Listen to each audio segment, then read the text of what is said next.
Bad haircuts and nuclear weapons. Those can only be found together in one place: North Korea. North Korea's controversial supreme leader Kim Jong-un keeps most of the country's wealth and assets for himself, causing the nation's economy to be extremely weak. The supreme leader has an apparent $5 billion at his disposal and spends a reported $600 million a year. And just last year, a South Korean article had revealed that Kim Jong-un is doubling down on imported goods. In this video, we will go over exactly what the young leader spends the country's money on. Expensive liquor. In 2016, sanctions on North Korea were reinforced, meaning trade with the nation had become very restricted, and in some countries being banned completely. However, that didn't stop Kim from getting his foreign goodies. While local alcohol is cheap and readily available, it clearly isn't to Kim's tastes. In 2019, Dutch customs seized 90,000 bottles of Russian vodka, allegedly bound for North Korea and his military elites. He reportedly spends an average of $30 million each year on importing liquors into the country for his elite circles. Kim Jong-un's favorite two drinks are whiskey and cognac, but not just any brands. He prefers the more expensive kinds such as Hennessy, which can cost up to $2,145 a bottle for the good stuff. When it comes to filling the stomach of his elites with expensive liquor and feeding the citizens, you can see this country clearly has its priorities in order. Luxury cars. At the age of 7, Kim Jong-un's father let him drive for the very first time, and since then, he has been a fan of rare and expensive cars.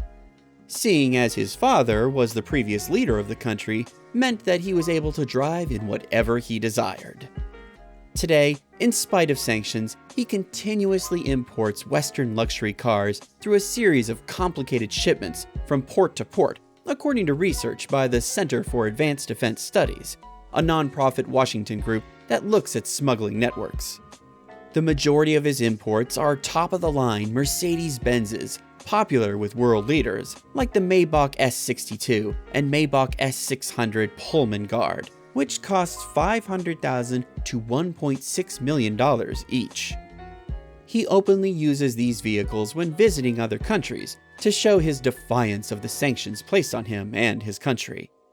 He also owns a number of race cars, and according to North Korea media, Kim Jong-un became a professional racer at the age of 3, before he even learned how to drive. Keep in mind, this comes from the same media that says Kim Jong-un is the creator of the hamburger. A private island. These aerial pictures show Kim Jong-un's party island, where the nuke-loving dictator entertains his cronies and plots world domination. Kind of like a James Bond villain. The sprawling resort comprises of luxury villas dotted around Kim's giant private palace on a wooded estate on the east coast of the Hermit Nation. As millions of North Korean citizens starve, their political elites dine on the finest imported food, like lobsters, scallops, and French cheeses, and wash it down with bottles of champagne, fine wines, whiskey, and brandy. In 2013, former Chicago Bulls basketball star Dennis Rodman, who has struck up a bizarre friendship with the dictator, was a guest at the private retreat. Rodman, who experts claim has had more contact with the tyrant than any other American, talked about the party resort, comparing it to the Spanish island Ibiza. He said, "It's like going to Hawaii or Ibiza, but he's the only one that lives there." As you can see, in a country like North Korea, there is no shortage of expensive liquor, starving citizens, private luxury islands, oppression, imported sports cars, fixed elections. Thanks for watching, everyone. If you liked the video and want to see more, hit that subscribe button, and don't forget to hit the like button.